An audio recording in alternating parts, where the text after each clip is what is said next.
Okay, so a little bit lesson on Transformers, I guess. I guess more about what we talked about the other night. So that circular thing is an inductor.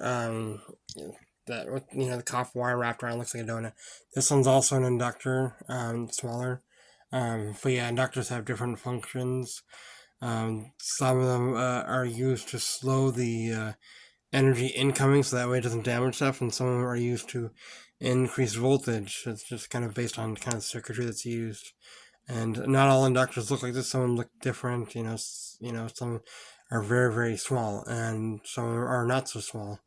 Um, okay, so those are inductors, and this is like a iron kind of core that's wrapped around. It's like if you were to wrap half a wire on a nail, like to make a magnet. So that's kind of what this basically does. It increases the magnetic field to make it stronger, and then it's kind of the same thing with that. When they yeah. So that's basically that. Um, Now here's a transformer. You see this transformer, and you can maybe see the yeah. So there's a wire right there. There's 3 wires right there. There's 2 wires right there on this side. It's 2 wires. Um, so yeah, so you can see the 2 wires on the top one, and the 3 are on the bottom. So I'm thinking what the way this one plugged in was, the 2 top ones went into the outlet, 2 prongs, and then it had 3 for different voltages. You could depending on what the windings were, the number of wires and how thick the wires were. You might have you know uh, could be higher than the input voltage, so higher than 120, so it could be 130, 140, or it could be lower. Maybe the wires were wound in such a way, maybe it's less turns, so that way the voltage is lower. I don't exactly know how this is made up, but you can kind of see um, some wires in there, some wire in there. Yeah, so it's kind of just wrapped around a circular fashion. So that's an inductor. So basically, that's a transformer anyway. So basically, transformers are basically like inductors stacked on top of each other. That's basically what they are. And then there's iron, like kind of like, I don't know, cage. But the magnetic field goes around that and then goes into the second coil, and that's how the energy is transferred and altered. And you have to use alternating current with that.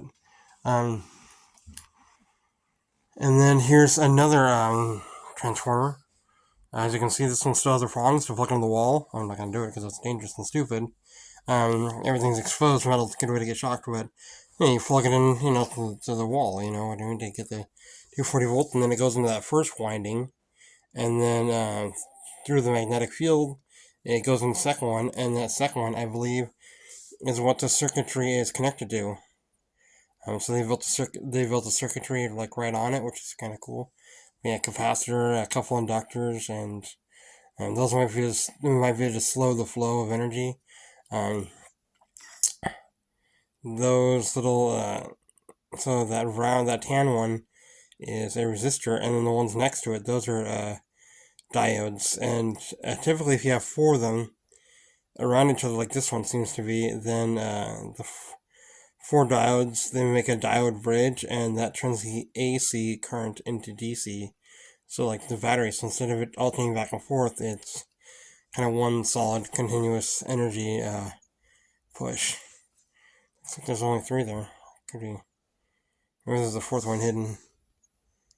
Oh no, I broke it off. That's what it is. Forgot about that. Well, maybe you can kind of see what the circuit board is a little bit messed up. Like so, I definitely broke it off at one point. But yeah, there used to be 4 inductors on there, but I took one off because not inductors, but there used to be 4 diodes on there, but I took one off because I'm nuts like that. So yeah, yeah. So capacitor, inductors, 2 inductors, a resistor. The black ones behind the resistor are diodes.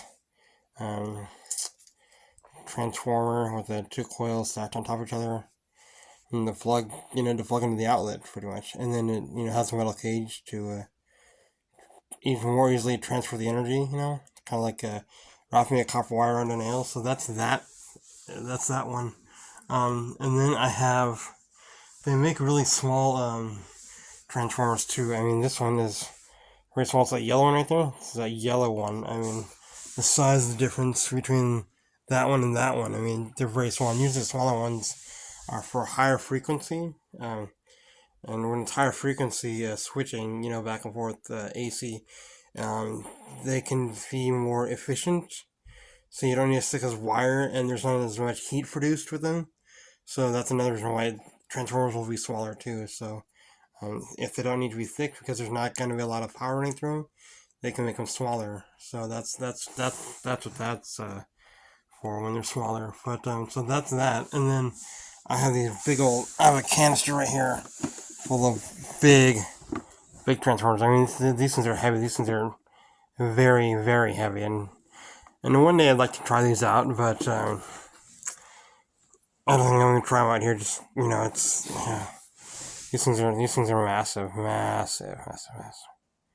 Some numbers on there, but I think it says the voltage on there. But anyways, it's 120, 130 degrees C. It says here, but yeah, there's multiple wires coming off that, but there's either two or three sets of windings inside of there. But yeah, there's another one there. But yeah, that's transformers. So transformers are basically inductors stacked on top of each other, and yeah. And then I don't know if you recall that big one, the voltage booster that I got. That one has an inductor. That same kind of thing. So that inductor is used to increase the output voltage. And so instead of using one big donut thing, it seems like they have two stacked on top of each other. Now I don't know if that helps increase versus like one big one, but yeah, that's what that is. That's a giant inductor, and that's used to increase the voltage, which is a neat little trick for with circuitry.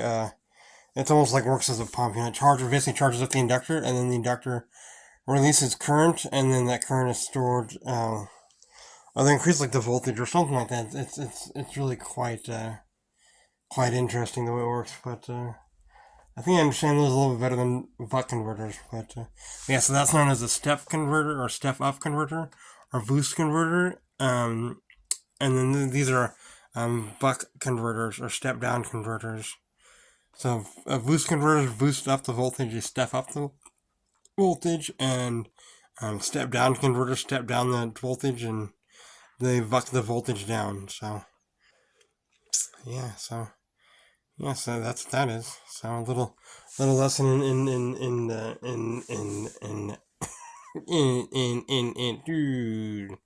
resetting. But yeah, so I got my lights, got my inverter, got my battery, everything's good. Still enjoying everything. Everything looks good, clear. No funny business. Happy with it so far. Check on my battery though, just to make sure everything's okay. But everything should be okay. But yeah, that's a little bit of lesson on inductors and transformers. And there's also a thing called induction heating. Kind of same, kind of concept. You use a coil of wire, and the way the energy is passed back and forth between inside the coil, you can stick metals inside and heat them up. So that's another interesting, fascinating thing. I'm not exactly sure how that works. It's black magic as far as I'm concerned, but yeah, good stuff.